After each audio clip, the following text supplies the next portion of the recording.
أنا دكتور فرانسوا نادر، مخرج من جامعة اليسوعية الطب، بعدين عامل MBA University of Tennessee بأمريكا. اختصاصي علم المناعة، وخبرتي باختراع والأبحاث المتعلقة بالأدوية الجديدة.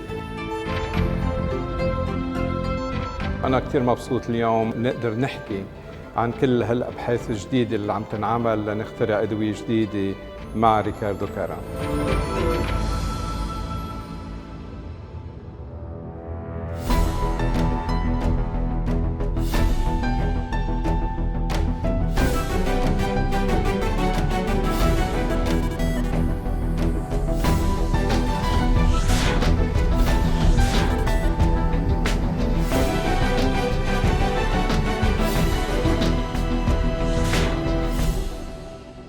مساء الخير. نتمنى كلنا لو بيكتشفوا دواء للنسيان، للشوق، للابتسامة، للصبر، للغربة، للسرطان، للقلب، للضغط، للعظم.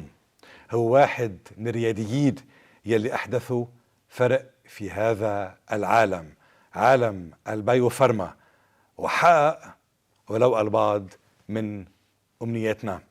الدكتور فرانسوا نادر، مساء الخير. بيسعدني اني حاورك. يقال انه الابتسامة هي دواء، ودواء رخيص منصح منه، هذا شيء صحيح؟ مزبوط. واحد بيبتسم، أول شيء عضلات الوجه تمشي. مش بس هيك، بس وقت الواحد بيبتسم تبتسم له الحياة. عرفت كيف؟ ما هي كل القصة قصة نظرية، بنقول glass half full glass half empty. يعني وقت الواحد بيبتسم دايما بيشوف هالكباية نصها متلانة. اللي بيلتقي فيك طبعا بيلحظ إنسان بشوش بأغلب الأوقات، إنسان مبتسم، لكن بنفس الوقت في نوع من الصرامة، في نوع من الحدة، في نوع من البرودة. كيف بتفسر التناقض هيدا؟ ما بعرف إذا تناقض أو كمالية. مش هيك أو هيك اثنين. بفتكر ابتسامة للحياة، بس واحد كمان بيطلع بأشياء، بتفكر كيف فيني طور الأشياء وكيف فيني حسنها. بتطلع مثلا الناس اللي عم بيتعذبوا، هالمجتمع يلي بده يوصل ومش عم بيقدر يوصل، هالشباب يلي كلهم حيوية وكلهم نشاط وبدهم يعملوا شيء بهالحياة بس مش عم بيقدروا. واحد بيوقف وبيفكر، بيصفي فيه موقف جدي، موقف شوي تفكيري، بس من جهة تانية بتقول الحياة بتكمل والاشياء بتزبط. هلا كيف بتزبط ما بعرف، بس بعرف مع المدى الطويل بتزبط. بس واحد لازم يضل ما عنده امل وعنده خشوع كتير مهمة، وما بعرف كيف الحياة بترد لك اياها. يمكن أهم شيء بالحياة هو الحرية، هو إنه نتفلت من كل القيود وما يكون في قيود علينا، نفكر مثل ما بدنا نحن، لكن طبعا نعمل على الأرض ضمن أطر معينة، ضمن حدود معينة. وعلى ذكر الحرية والقيود، أنت قلت لي قبل ما بشرنا التصوير أنك بحياتك ما بتحب توضع ربطة عنق، لأنه هذه الربطة يمكن بتقيدك. إلى هذه الدرجة أنت إنسان بحاجة إلى الحرية هذه. مزبوط، الحرية كتير مهمة.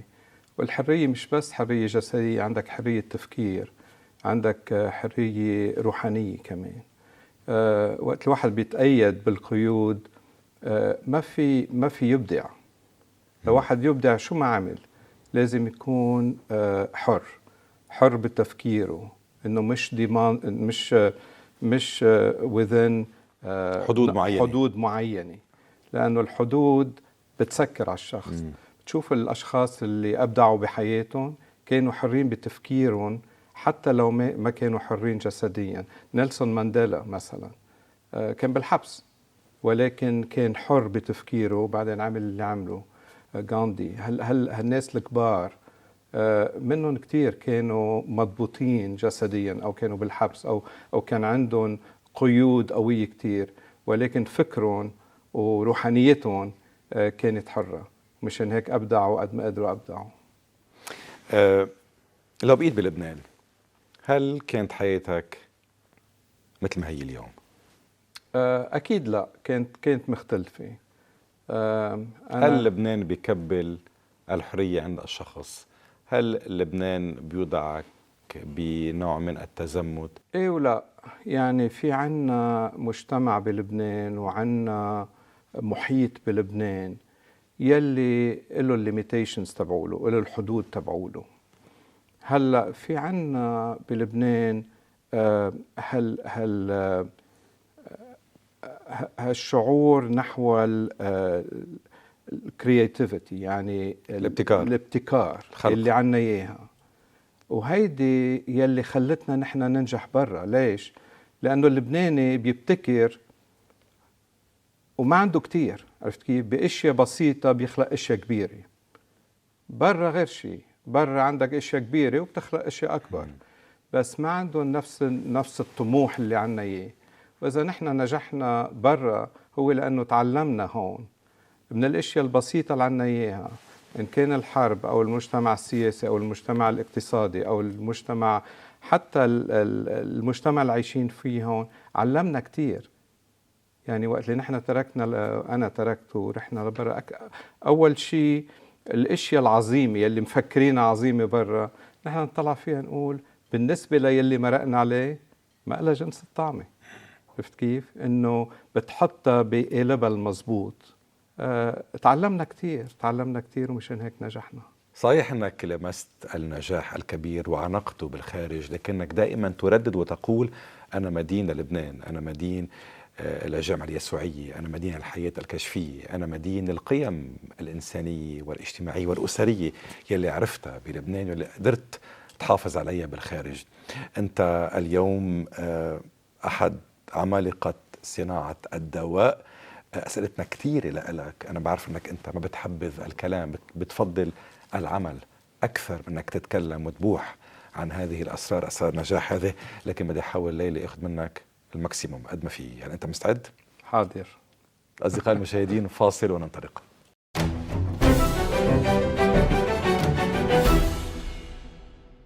بعد هذا البريك ننطلق في هذا الحوار مع ضيفي الدكتور فرانسوا نادر.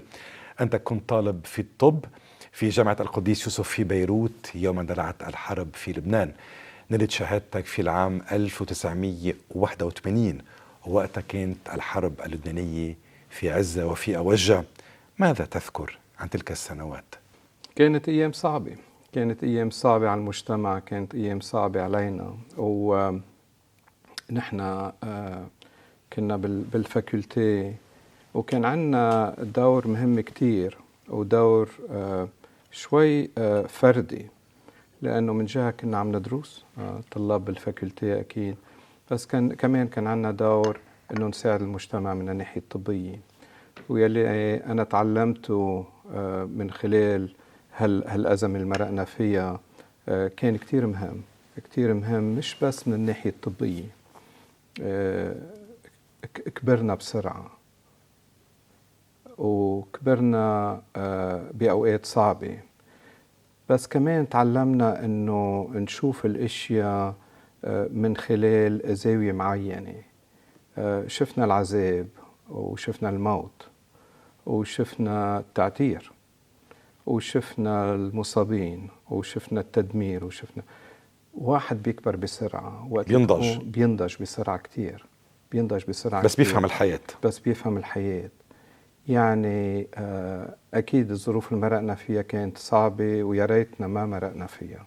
أنا وعائلتي تركنا هون سنة 83 ورحنا على فرنسا. الأشياء كانت غير طبيعية هناك، لأنه تعودنا على الغير الطبيعي صار طبيعي هون. تروح لهونيك، أول وقت اللي دخلت على الانستيتيو باستور قالوا لي اعمل بلانينج ل6 أشهر. قلت لهم ما بعرف أعمل بلانينج على 6 أشهر. ليش؟ لأنه هون كنا عايشين من يوم ليوم، بس من مرحلة تانية بتشوف الأشياء اللي مفكرينها كتير مهمة هونيك، وأخذي ضجة وطني ورني، طلعت فيها أنا إنه بسيطة بالنسبة لي اللي مرقنا فيه. دونك من ناحية النضج الحقيقة لبنان عطانا كتير، وبعده عم بيعطي. شو كانت الوجهة اللي بدك إياها؟ هل كنت تعرف شو بدك؟ كنت طبعا عم تتابع دراستك بالطب. كان بدك تصير طبيب. مزبوط. شو كانت أقصى طموحاتك؟ أنا كنت رايح أعمل أوفتالمولوجي بمونريال. هذا كان مثل ما بنقول بلان A.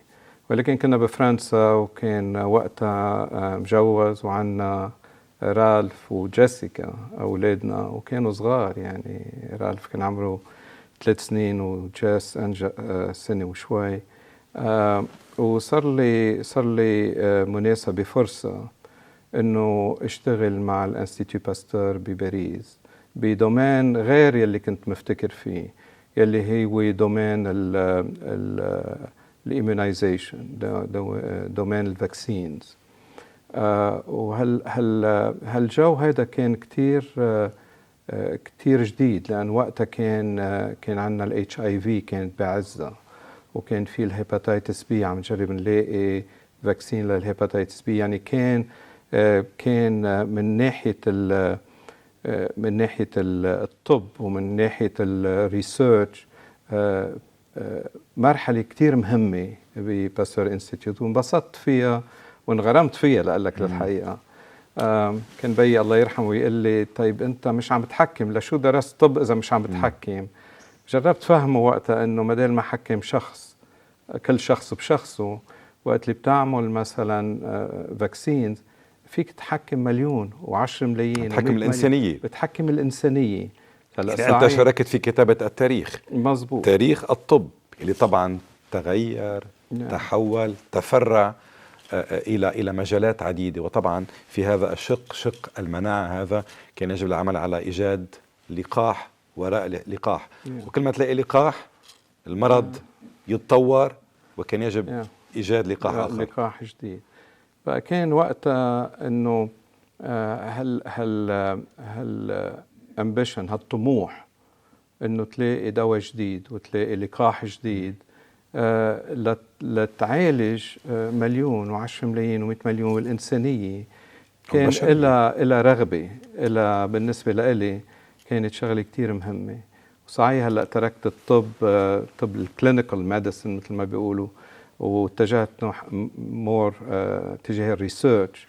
بس هيدي كانت شغلة كتير مهمة وبسطت فيها. نلاحظ بكلامك إنه الصدف تقاذفتك بحياتك، يعني أنت ابن هذه الصدف، ونقاط التحول يلي أدركتها بحياتك مش أنت صنعتها، يعني أنت كنت عم تروح مكان إلى آخر نتيجة ظروف معينة، مش أنت سعيت وراء هذه الفرص. أنت ابتعدت عن المعاينة والجراحة والتشخيص، انتقلت إلى عالم الأبحاث، إلى عالم الاكتشافات. من انستيتيو باستور انتقلت وعملت في شركة عالمية هي سانوفي، أمضيت فيها ما يقارب 8 سنوات، ومن ثم انتقلت إلى مونريال. لماذا غادرت باريس، القارة الأوروبية الأقرب إلى قلبك وقتها؟ أنت فرانكوفوني، اجتزت الأطلسي وانتقلت إلى مونريال. كانت هيدي فترة صعبة، لأنه هالقرار أنه نترك باريس، وولادنا ربيوا بباريس وكنا عايشين ومبسوطين، ولكن كان في أسباب عائلية. عائلة مدامتي كلهم نقلوا على مونريال واغتربوا هناك، ونحن بباريس كنا لوحدنا.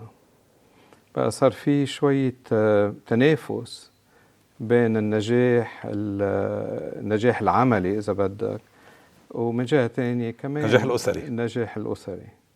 وقررنا، هذا كان قرار كتير صعب، إنه نترك، نستقيل من شغلنا وناخد ولدين وننقل على مونريال من دون أي شيء ثابت هناك. كانت واحدة من المغامرات، تعتبر مغامرة مقامرة كمان ومقامرة كمان. هي أكثر مقامرة من مغامرة كانت، لأنه الجمعة اللي بدنا ننقل فيها على مونريال رئيس الوزراء بكندا أعلن The Big Depression بكندا. وصلنا على كندا بأحوال كتير صعبة، انهيار اقتصادي. بس انهيار اقتصادي كان. يعني الغلبة بحياتك كان دائما للقلب، انت لحقت قلبك دائما. لحقنا يلي هي زوجتك. لا هي اكيد هي القائد، هي الرئيسة دائما. من كل بد انا ومدامتي ميشلين كنا دائما وبعدنا دائما رفقة، أنا بمشي فشخة بتمشي فشختين، وتعودنا كل هالحياة، صرنا 39 سنة مجوزين عمر.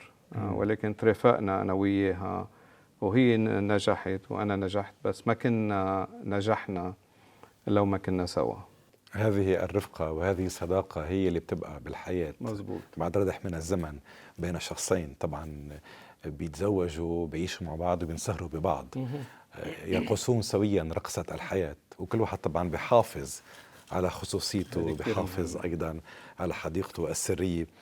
في مونريال لم تستمر طويلا، أمضيت 3 سنوات. 3 سنين بمونريال، لأنه وصلنا على مونريال ودخلت بشركة أمريكانية بمونريال يلي كانت مشهورة بالأدوية اللي بيعملوها للقلب وللرواية. و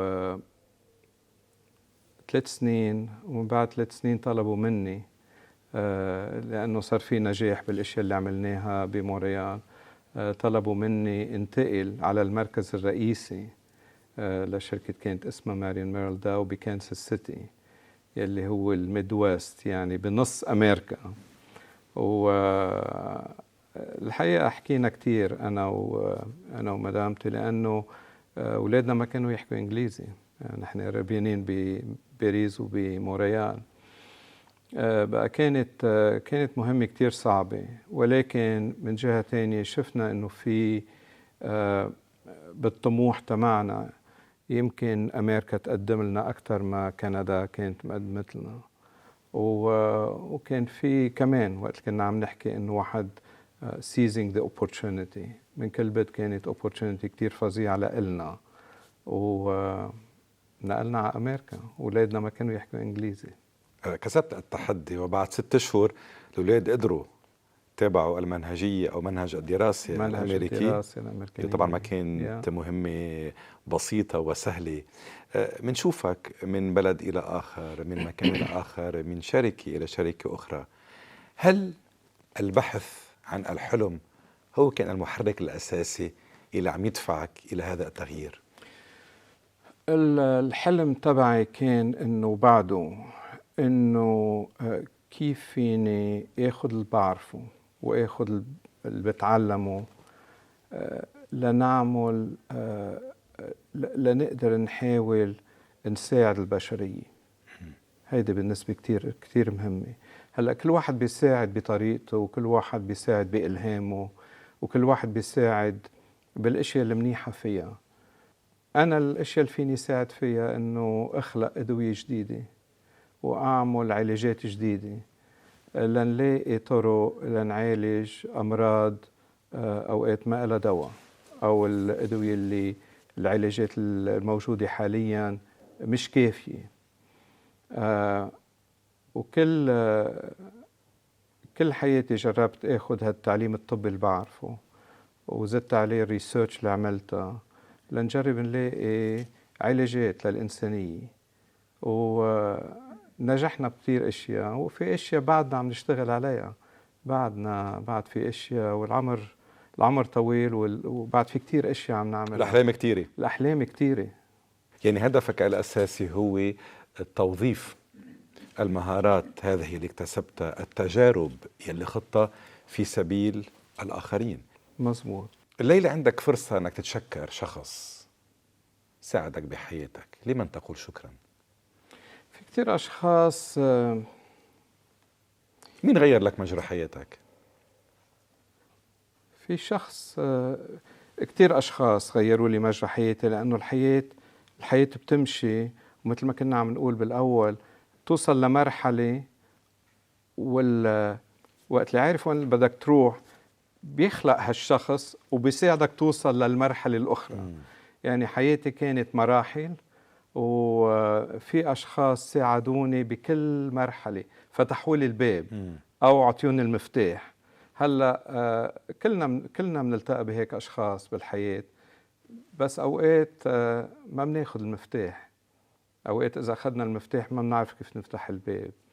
وأنا شانس كبير لأنه عطيوني المفتاح وقدرت فتحت الباب. وقت اللي وصلنا على باريس كنا بحالة يرثى لها. وصلنا على باريس، بيير كالوس بالباستور فتح لي الباب، قال لي نحن اللبنانية بنحبهم وبنعرف شو تعذبتوا. عطاني أول كونترا، أول عقد بيركاليوس، لا بعرفه ولا بيعرفني، بس جرب يساعد لبناني واصل على باريس مع عائلته. كتير مهم، كتير مهم، لأنه وقت اللي عطاني هالعقد، أول عقد، ما كان بعد معنا، ما كان بقي معنا لنشتري التكت لنرجع بيروت. يعني كان هالجسر اللي وراني احترق، راح، ما في شيء، قاعدين بباريس ما في شيء. هل الفرص بحياتك كانت أكبر من توقعاتك؟ دايما دايما دايما دايما الفرص أكبر. على سيرة الجسر يلي حرقته، جسر الماضي اللي كان خلفك كان وراك، هل تنظر إلى الوراء؟ دايما نطلع لورا، ومن بس حسب واحد كيف بيطلع لورا. ما في شيء. في ناس بيلغوا الماضي من حياتهم، في ناس بيحاولوا يحرقوه، في ناس بينسفوا الجسور مع الماضي، وبالعكس في أشخاص عايشين بالماضي. كما هنالك فئة أيضا تتعلم من الماضي، تأخذ منه عبر. في ناس بيحنوا إلى الماضي كثيرا، بيرجعوا له دايما. ماذا عنك أنت؟ الماضي بكل صعوباته، لأنه الماضي اليوم تحكي عنه وما عندك خجل تحكي عن هذا الماضي بصعوباته، لأنك اليوم وصلت ونجحت. لما اليوم أنت نجحت بحياتك، هل كنت فيك تذكر هذه التجارب البسيطة والصعبة؟ أكيد أكيد. أنا بنظر للماضي من جهتين. أول جهة بقول شو هو اللي تعلمته، ما بندم على شيء، بس شو هو اللي تعلمته، وشو هو اللي تعلمته يلي بيفيدني بالمرحلة الجاية. شو أهم شيء تعلمته بحياتك؟ اللي تعلمته بحياتي إنه واللي عم جرب طبقه، بيقولوا عامل الآخرين كما تحب أن تعامل. هيدي كتير مهمة، بسيطة كتير. هي كل مبادئ الحياة سهلة كتير كمبدأ، تطبيق غير قصة. بس وقت اللي بتقول مثلا عامل الآخر كما تحب أن تعامل، كتير مهمة وبتطبق على كل شيء. بقى بتطلع على الماضي وبتقول هل يا ترى يلي قلته ويلي عملته مزبوط؟ ما بندم ولكن بتعلم. الشغلة الثانية يلي كتير مهمة بالنسبة لإلي، إنه واحد ما يمشي فشخة لقدام وفشختين لورا. وقت اللي واحد بيقرر يمشي لقدام، بتحرق الجسر من ناحية إنه مش إنه بتحرقه لتنساه، بس بتحرقه لأنه وقت اللي بتحرق الجسر بصفي مجبور تمشي لقدام. عرفت كيف؟ هيدي شغلة كتير مهمة، لأنه وقت اللي مثلا نحن رحنا من كندا على أمريكا، خلص بدك تتأقلم، بدك تعيش. مش إنه أوكي بنجربها يومين ثلاثة وبنرجع وبعدين ما عجبتنا بنرجع لها. إذا ما حرقت الجسر بتتأخر، بيسبقك الوقت وأقارب الساعة بتسبقك. مزبوط مزبوط. الحياة محطات، ومحطاته مليئة بالعبر بيتعلم منها وبيعطيها للآخرين، ومن دروسه المريض أولا. فاصل ونعود.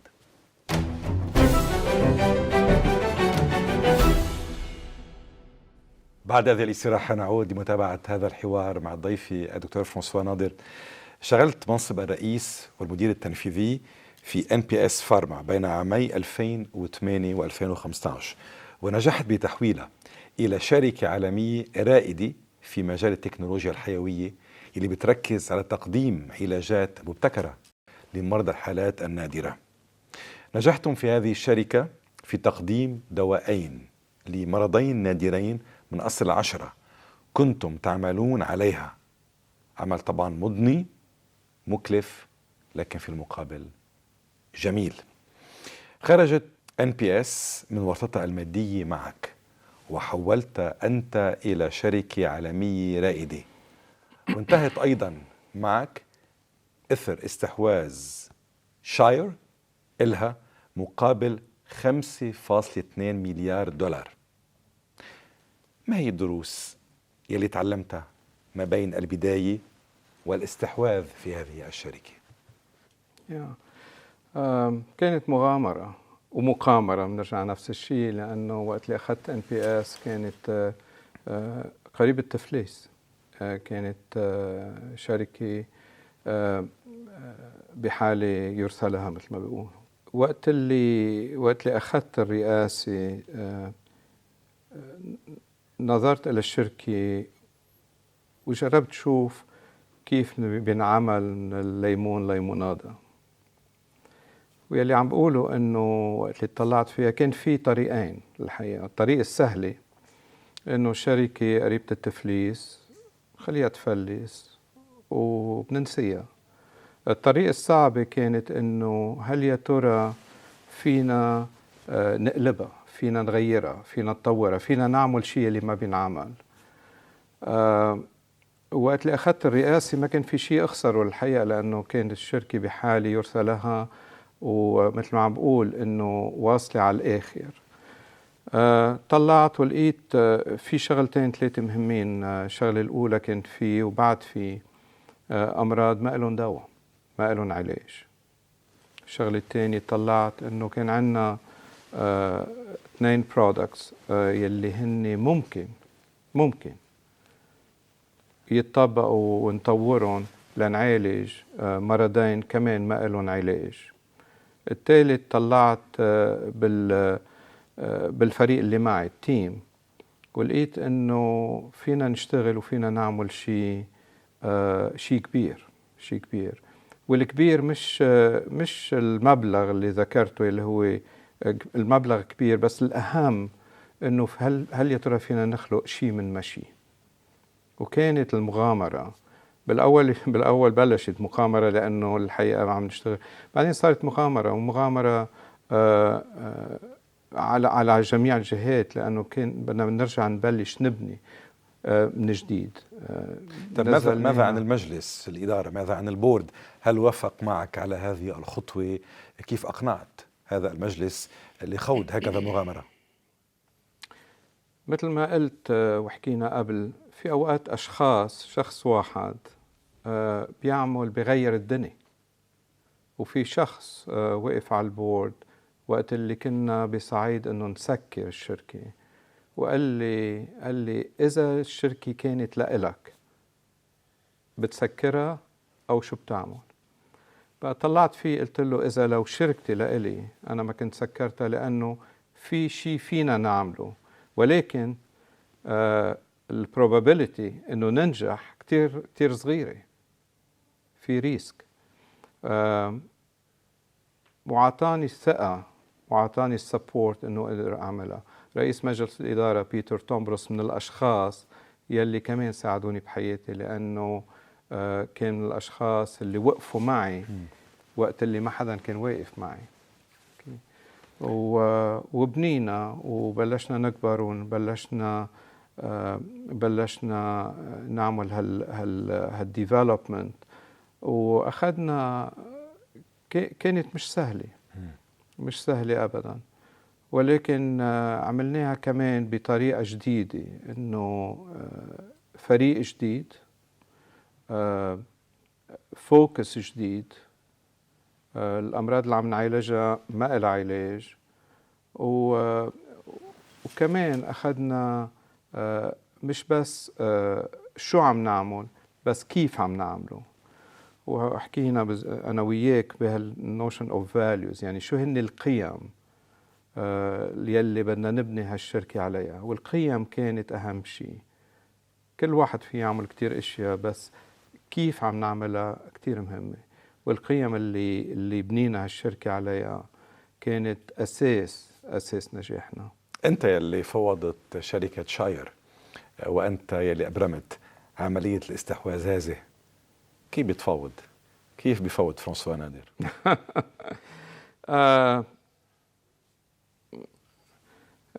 الشركة هي بابليك، يعني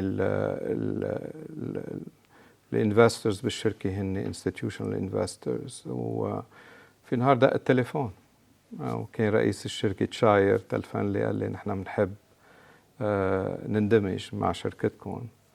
قلت له لا، أكيد لا. بقى أعطاني مبلغ معين وقلت له لا، نو واي. هل أخذ ورد أخذ 3 أشهر. أخذ 3 أشهر. ونحن ما كنا مستعدين نبيع الشركة. لأنه كان عندي أنا طموح لشركتي إنه عملنا 2-2، بدي أعمل كنت 10/10. وأعرف هيدي ما انعملت بتاريخ البايوفارما، ما انعملت، بس كان عندي الطموح إنه نوصل نقدر نعالج 10، يعني نخلق 10 أدوية. ما بقى بس من جهة تانية الشركة مش لإلي، بقى بدك تفكر كمان بهالمساهمين يلي إذا بدك قدروا يطولوا بالهم علي ونخلق شيء معهم. بس بنفس الوقت انت كنت تقول دايما وتردد انه NPS فارما هي مثل بنتك المدلله. يعني حتى لو الشركه من لك انت، حتى لو في مساهمين 100% منغمس في هذه الشركه الى اقصى الحدود. 100%. وما حدا بينجح بعرفه الا ما ينغرم باللي عم بيعمله. ما بعرف حدا يلي نجح الا من غرم باللي عم بيعمله، ومش مهم شو عم بيعمل، بس واحد ما بينجح الا ما ينغرم باللي عم بيعمله. هيدي من اساسات النجاح. فرانسوا، في المقابل لابد انك اخطأت في البعض من المطارح. هل بتعرف وين مكان الضعف عندك انت، وهل تدرك اخطائك؟ انا كنت اقول لهم للفريق تبعي انه بخطي على القليله مره كل يوم، هيدا بالنهار المزبوط. دايما بنخطي، وهيدا السر الثاني للنجاح، انه واحد يتقبل الخطأ. عند مين بتعترف؟ عند ميشلين؟ عند ميشلين دايما عند ميشلين، ويلي بده يسمع لي، لانه الحقيقه وقت اللي بتشوف كمان كلنا بنخطئ، كلنا بنعمل اغلاط. بس المهم مش واحد يعمل غلطه، هذه مش مهم. المهم يتعلم من غلطه ويعلم غيره لما يعملوا نفس الغلطة. مش بس هيك، بس وقت اللي بتعترف للفريق تبعك انه انا عم بغلط على القليلة مرة كل يوم، هن بيصفوا وقت اللي يغلطوا بيقولوا لك، ما بيخافوا يقولوا. والشركات وحتى اي مجتمع، إن كان مستشفى او اي مجتمع، يلي بيهلك يلي بيهلك الشركة او المجتمع، او هن الناس بخبوا الغلط تبعهم. عند قيادتك لشركة NPS فارما أعدت هيكلية هذه الشركة وتنازلت عن مئات الموظفين، وهذه الشركة أصبح عدد الموظفين فيها 17 بعد ما كان 427 موظف. الليلة يلي صرفت فيها هؤلاء الموظفين، هل نمت بسهولة؟ لا، ما فيك تنام بسهولة، وهيدي الاشياء واحد ما بينساها. وقت اللي أخذت الشركة مزبوط كان عندي فوق 400 موظف، ولكن كنا على حافة الانهيار، حافة وشوي، يعني كان صار عنا إجر بالوادي already. بس ما نمت، لأنه قلت هل يا ترى بينعمل شيء غيره. بس كمان نمت لأنه عملنا كل موظف باحترام. ضميرك كان مرتاح؟ ضميري كان عملناهم باحترام، وانجبرنا نتدين لندفع لهم تعويضات. ما كان معنا شيء بقى، تدينا مبالغ كبيرة لنقدر نعطيهم تعويضات. واللي انبسطت فيه أكتر شيء للحقيقة، إنه من بعد ما رجعنا جلسنا الشركة وبلشنا نطلع، في عدد من هالموظفين يلي رجعوا يشتغلوا معنا، أو نحن طلبناهم ليرجعوا، أو هن عرضوا يرجعوا معنا. يعني ما نسيوا، مع رغم الصعوبات إنه تركوا، ما نسيوا كيف عملناهم ورجعوا يشتغلوا معنا. هذا شيء كتير مهم، كتير مهم. شغلة أنا يعني يلي أهم شيء بالآخر، إنه كل إنسان تعاملوا باحترام، وتعاملوا مثل ما كنا عم نقول كيف ما واحد بحب يتعامل. فهموا إنه القرار كان صعب، هيدي فهموها. مش هين عليهم، ومش عم جرب خفف من هالإمباكت اللي إجا عليهم، ولكن مش هين عليك أنت أيضا وعلي كمان. في هذا الإطار، الذين يعملون في عالم الأبحاث، الذين يعملون في عالم الأدوية اللي طبعا بالنهاية أهدافها هي في صالح البشرية والإنسان، لصحة الإنسان كي ينعم بحياة رغيدة، كي يستطيع الحفاظ على صحته كما يجب. إلى أي درجة الضمير بيعذبكم؟ الضمير بيعذب لأنه هذا سؤال كتير حلو، لأنه عم تجرب تخلق شيء جديد، ولكن أوقات الدواء بتشتغل عليه مثلا هالطريقة العلاجية جديدة بتشتغل عليها 5 سنين 7 سنين 10 سنين، بعدين بتفشل. ليش؟ لأنه ما مشيت. هيدا الضمير بتقول إنه هل يا ترى كان فيني أعمل شيء مختلف؟ هل يا ترى بدل ما أروح من هون لهون كان فيني أعمل غير طريقة يلي كانت سمحت لي إنه هالدواء مثلا أو العلاج ينجح؟ بالأمراض النادرة أصعب، لأنه بالأمراض النادرة هي نادرة بنسميها لأنه نادرة، يلي هي كتير قليلة. مثلا آخر دواء اشتغلت عليه بكل العالم في 15,000 مريض بيعاني من هالمرض. 15,000 بالعالم كله. اللي هي شو؟ هي بسموها شورت باول سيندروم، يلي هي المصران بخلال عمليات بيقصر مصرانهم كتير، وبصفوا ما فيهم يلي الأكل اللي بياكلوه الجسم ما it is not absorbed، ما بيهضموا، ما بيمتصوا. بقى حرام هالمرضى مجبور يضلون على المصل الاصطناعي والأكل الاصطناعي 24 ساعة بالنهار، يعني حياتهم كلها معلقة نحن لقينا دواء يلي بيخلي هالمصران الباقي يتطور بشكل انه بعد فترة 3 أشهر 6 أشهر 9 أشهر عم بيقدروا يستغنوا عن الأكل الاصطناعي والمصل الاصطناعي اللي عم بياخدوه، يعني تغيير حياتهم. بس المهم هي انه وقت اللي يكون العدد صغير بتصفي تعرفهم وتعرف عيالهم وتعرف أولادهم وبتتعرف عليهم شخصيا، بقى بصفي انه الشغل اللي عم نعمله فردي. وقت اللي ننجح ممتاز، لانه انا عم بعطيهم حياة جديدة. بس وقت اللي ما ننجح بتقول يا ريت كنت قدرت عملت غير شيء، لانه بتعرفهم ويعني بتصفي علاقة شخصية، وهيدي كتير مهمة. الكثير من الأسرار بين يديه أصدقائي المشاهدين. فاصل أخير قبل ختام هذا الحوار المثير للجدل والمشوق في أن معا مع ضيفي الدكتور فرانسوا نادر. ابقوا معنا.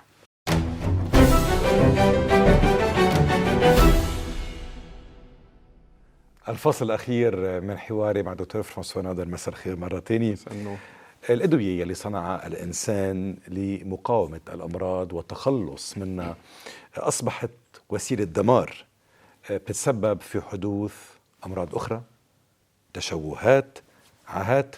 هل هنالك أدوية مأمونة وأدوية لا؟ مفروض كل دواء يكون مأمون، ولكن الدواء معمول لأمراض معينة لأشخاص معينة، وهذه أشياء أوقات بننساها. وقت اللي نحن بنكتشف دواء وبناخده مثلا بهالتجربات اللي بنعملها، وبعدين الدواء بينقبل من الجهات الرسمية إن كانت ال FDA أو ال EMA بيوروب، الدواء بينقبل على شرطين أساسيين. أولا لازم يكون سيف، ولازم الدواء يعمل المفعول يلي نحن عملنا الديفلوبمنت على أساسه. بس الدواء السيفتي، يعني يكون الدواء صالح للاستعمال كتير مهم. وقت اللي نحن بنعمل ريسيرش بشكل كتير فوكست، بمعنى انه مركز ومنركز على مين المريض اللي بده يستفيد منه، مين الحكيم اللي بده يوصفه، ولأي مرض بالتحديد. يلي بيصير أوقات في أدوية بينعطوا لمرضى مش مفروض ينعطوا إلهم. في أوقات حكمة ما بيقروا كل الاشياء المفروض يقروها عن الدواء سايد افكتس. السايد افكت. الدواء خصوصا الادويه اللي عم نتعامل معها اليوم كتير قويه، بمعنى انه بتعمل مفعوله، بس لتعمل مفعوله لازم تنعطى للمريض المضبوط بالطريقه المضبوطه. وهيدي شغله كتير مهمه. بقى نحن هدفنا انه يكون الدواء آمن. اهم شيء انه الدواء ما يعطي سايد افكتس، او الدواء يكون للمريض اللي عايزه.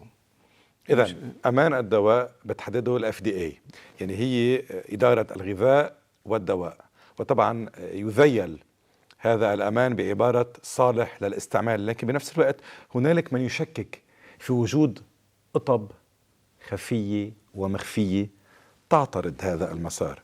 ماذا عن صحة هذا الكلام؟ ما بفتكر انه مزبوطه من الناحيه الأخلاقية. هيدي مش واردة عنا. لكن في عبارة تعود دوما ويتم تردادها عن مافيا الدواء. مافيا عالم الدواء. مافيا الدواء إذا موجودة لازم تنمحها، ولازم نلاقي طريقة كمجتمع نمحيها. مافيا الدواء بتجي من معامل يلي عم بيصنعوا الدواء بطريقة مش صالحة. في ناس كمان المافيا بتصفي انه هالدواء بيجي من المعمل اللي عم بيعمله. المعمل ما بيكون عليه مراقبة، وبيعملوا اشياء مش مفروض تنعمل. وهيدي بالنسبة لإلي اشياء مش بس غير اخلاقية، اشياء يلي بتضر المجتمع، ومش جريمة بحد ذاتها. لأنه الجريمة جريمة ونص أو جريمتين، لأنه عم نضر المريض. فرانسوا، أثناء تصنيع وتقديم الدواء شو هي أبرز العراقيل اللي بتواجهوها؟ وهل هي عراقيل محقة؟ العراقيل في عراقيل كتيرة. يعني وقت اللي دواء مثلا نحن ال FDA مثلا مثل ما قلت تقبلوا للدواء، بتقبلوا على أساس أنه ينصنع بطريقة معينة، وبعدين ينوصف بطريقة معينة، ويتاخد بطريقة معينة كمان. يعني عنا أنه لازم ينصنع، ونحن كتير منشدد على طريق الصنع، أنه هالمراحل يلي بتبلش مثلا من أول مادة للدواء الخالص لازم تنعمل بطريقة معينة. بعدين متى ما الدواء انعمل لازم الحكيم يوصفه بطريقة معينة، ولازم المريض ياخده بطريقة معينة. هل هنالك أخطاء مسموحة وأخطاء غير مسموحة؟ ما في خطأ مسموح بالنسبة لهالاشياء. ما في خطأ مسموح. خطأ. الخطأ خطأ. ليش؟ لأنه على آخر يلي عم ياخد الدواء هو مريض. يعني إذا مش عم نقدر نشفيه لأنه الدواء ما بيناسبه، هيدي مشكلة.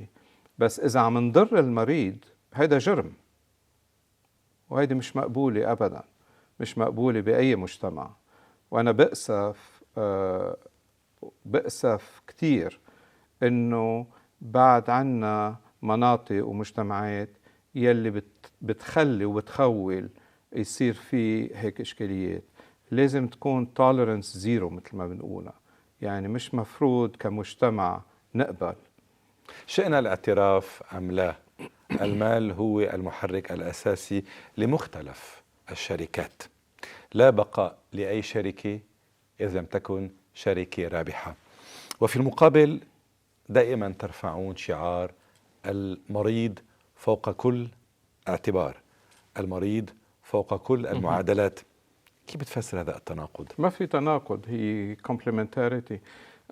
بيكملوا بعض وبيكملوا بعض بطريقة كتير simple.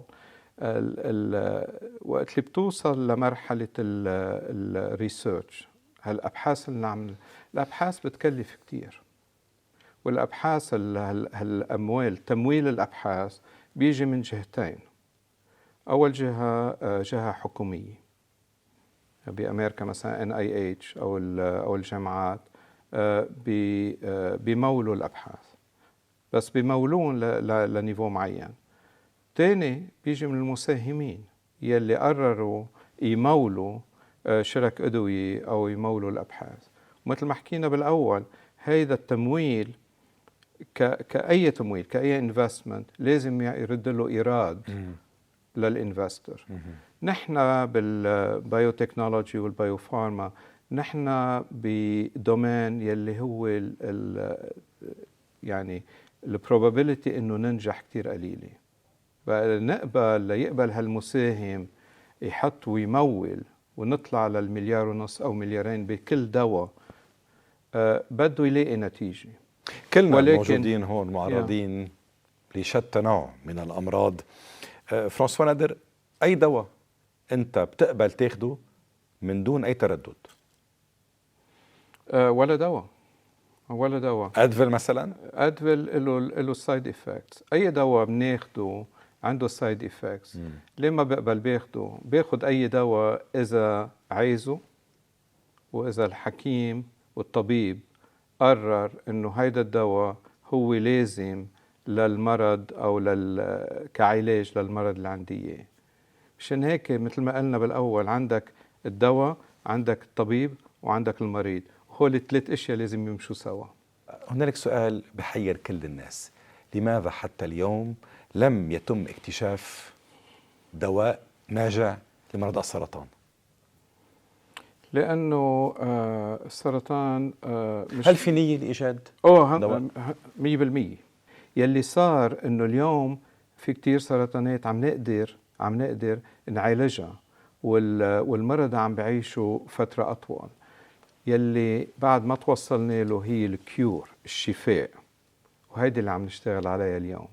الطرق العلاجية اللي عم نشتغل عليها اليوم من 5-6 سنين لليوم ما كنت أنا بحلم إنه تكون موجودة. يعني من ناحية الأبحاث حلم وتحقق، بس بعدنا على أول الطريق والأشياء عم تتغير. والأشياء أنا كتير متفائل إنه رح نقدر نربح بالآخر ونقدر نشفي هالمرض. في قطاعكم المنافسة شديدة جدا. اليوم هنالك ما يقارب 7,000 مرض نادر لم يتم اكتشاف دواء أو لقاح سوى 250 حالة أو مرض منهم. هنالك شركات تموت وهنالك شركات تنمو وتكبر. السؤال في المستقبل: ما هي طبيعة الشركة التي سيكتب لها العمر الطويل؟ هذا سؤال صعب، لأنه على كل 100 شركة بالبيوتكنولوجي على كل 100 10 بينجحوا. نحكي الشركات 10% من الشركات بينجحوا، والأسباب متعددة. الأسباب هي كلها مرتكزة بالآخر على نوعية الأبحاث اللي عم بيعملوها. ومثل ما قلت، أوقات بنفتكر بنلاقي مثلا بالجامعات تطلع طريقة جديدة لمعالجة مرض معين، وبنغطس معهم وبنبلش نشتغل لنوصل لمرحلة يلي لسوء الحظ ما عم تمشي. أنا بفتكر الشركة اللي بتنجح هي الشركة اللي بالأول بتركز على الأبحاث يلي هي إلى أساس مركز. والشركة اللي بتنجح هي الشركة اللي بتعمل فوكس على المريض. كل اللي بنعمله بالشركة، أنا اللي عم بشتغل معه وعم بتعاون معهم، بنعمل المريض، بتحط المريض بالنص وتصفي تشتغل للهدف، والهدف هو شفاء المريض. الباقي كله مش مهم. الشرك اللي بينجحوا هن الشرك يلي بيحطوا المريض وبيعملوا كل اتجاهاتهم تجاه المريض. عالمك معقد مركب، لكن طبعا مثير جدا. في موازاة ذلك أنت عندك حياة، أنت عندك ولدين مثل ما سبق وذكرت، عندك رالف وجيسيكا أو جاس، وأنت جد عندك حفيدين. ثلاثة الله يخلي لك إياهم. شو بتقول لهم الليلة؟ شو بدي أقول لهم؟ بدي أقول لهم إنه أنا كتير مبسوط كون بلبنان. بدي أقول لهم، عم نحكي معهم كل ليلة وعم بقول لهم إنه شفت بلبنان أشياء يلي بتخليني كون متفائل للمستقبل، وبقول لهم إنه بالحياة لازم يعملوا يلي بيحبوه، وبالحياة مش مهم شو عم بيعملوا، مهم كيف عم بيعملوه. حتى اللحظة لا دواء ضد الموت للذين يخافون ويخشون الموت، شو بتقول لهم؟ بقول لهم هيدي سنة الحياة، يلي أنا فيني أعمله، يلي الأشخاص اللي عم بيشتغلوا معي فينا نعمله، هي نطول الحياة. أنا متفائل كتير إنه أولادنا رح يعيشوا لل100 وأكتر، ومتفائل إنه أولادنا اللي يعيشوا لل120 يمكن وأكتر. بس طولة الحياة مش مهمة، هي نوعية الحياة أهم. وهذه شغلة المجتمع اليوم عم بيعاني منها ورح يعاني منها أكتر. توم بريستون ويرنر قال ما معناه: عندما أغوص في العمر وأدنو من حافة الموت وأحاول أن أستعيد في تلك اللحظات، بعض اللحظات، أتمنى أن أقول وأردد: واو، كانت حياتي مغامرة. مزبوط. هذا شيء اللي أنت بدك إياه. هذا أنا اللي بدي إياه، وبعرف اكزاكتلي اللي من وين جايب هالقول. وهالقول كتير مهم، لأنه فيك تقول بتطلع بحياتي وبقول عشت حياتي وماشي الحال، أو بتقول عشت حياتي وواو عملت شيء يمكن يبقى لغيري. وهيدي حكيت عن الموت، إذا بكرة على بكرة ما بكون هون، بقول إنه عملت بحياتي يلي كنت بدي أعمله، يلي مغروم فيه، وكمان تركت يمكن بهالحياة أشياء بتساعد البشرية وبتساعد غيري. نحن وصلنا للنهاية. بدي أطلب منك توقع هاللقاء على طريقتك. بدي أشكرك على هالحوار اليوم، وبدي أشكرك لأنه أعطيتني المجال لأقول للشباب وللمشاهدين إنه التفاؤل كتير مهم، ونحن عم نشتغل وهن عم يشتغلوا، وكلنا عم نجرب نحاول نحسن حياة البشرية. يعني تحسين حياة البشرية بتبدأ بشخص واحد، one person at a time، كل شخص بشخصه. يلي بتمنى إنه اترك لهم بس هالفكرة، إنه كل ما يلتقوا بحدا بس يتذكروا إنه هالشخص أهم شخص بحياتهم. وشوف كيف الاشياء بتتغير اذا منعامل كل شخص كأنه اهم شخص بحياتنا، ويمكن ما رح نشوفه. بفتكر علاقة الاشخاص مع بعضهم والمجتمع والبلد والعالم بيتغير. شكرا على هذه النصيحة فرانسوا نادر. أنا بعرف أنك أنت كثير العمل وقليل الكلام، هذا ما قلته أنا خلال الحلقة الليلة. أنا بشكرك أنك أشركتنا في مشوار حياتك هذا، في هذه التجارب يلي أكيد كل واحد منا أخذ ولو شغلة بسيطة وتعلم ولو عبرة واحدة. أصدقائي المشاهدين، المغامرة تستحق الاهتمام إلى أن تلامس صحة الإنسان. هو وازن بين الاثنين ونجح. إلى اللقاء.